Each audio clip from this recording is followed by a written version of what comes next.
Quick, all right. So contestant number 20, Cornelia, falls down. Representing the Crow tribe and the United Kiowa Band. She comes to us from Crow Agency, Montana. Tonight she'll be doing the oral presentation of the Crow Tipi. She is an OU football fan. Boomer. Sooner or later they'll make the playoffs. I got you. Well, you feel for that one. I can say it. My team finally made the playoffs last year. U of M, okay.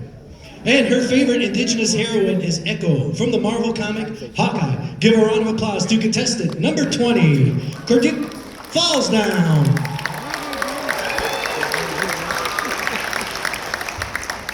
Every August, nearly 2,000 teepees are raised as a part of our annual Crow Fair celebration. Our large teepee encampment brings our people together for many tribal events. And at night, we sleep in our teepees as our ancestors once did. The teepee becomes our home once again. Now, home is a sacred word, and the notion of home strikes a deep chord in all of us.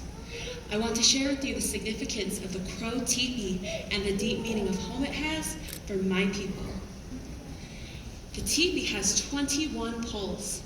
The 4 base poles in each corner are raised first and represent the 4 seasons that will fall upon the teepee. The Crow think of spring as the beginning of the year.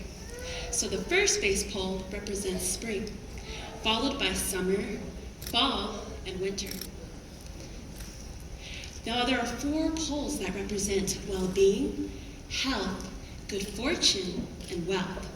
The 3 remaining poles on each side represent those things considered sacred to the owner of that lodge. Now 4 poles also represent protectors of the teepee. The first protectors are on each side of the doorway, the bear and the mountain lion. The doorway always faces east toward the rising sun.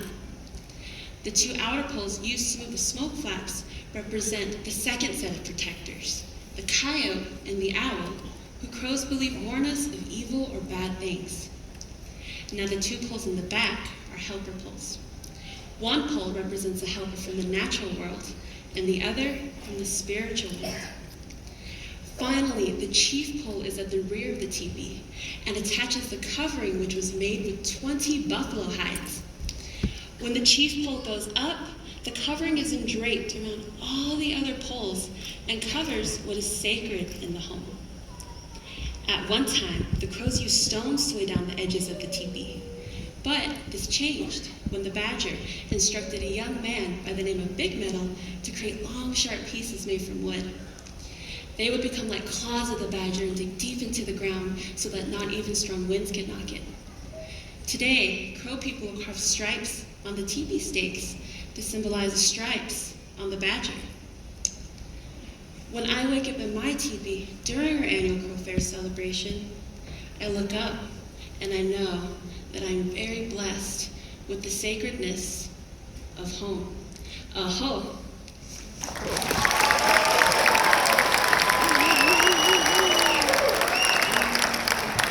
Wonderful job.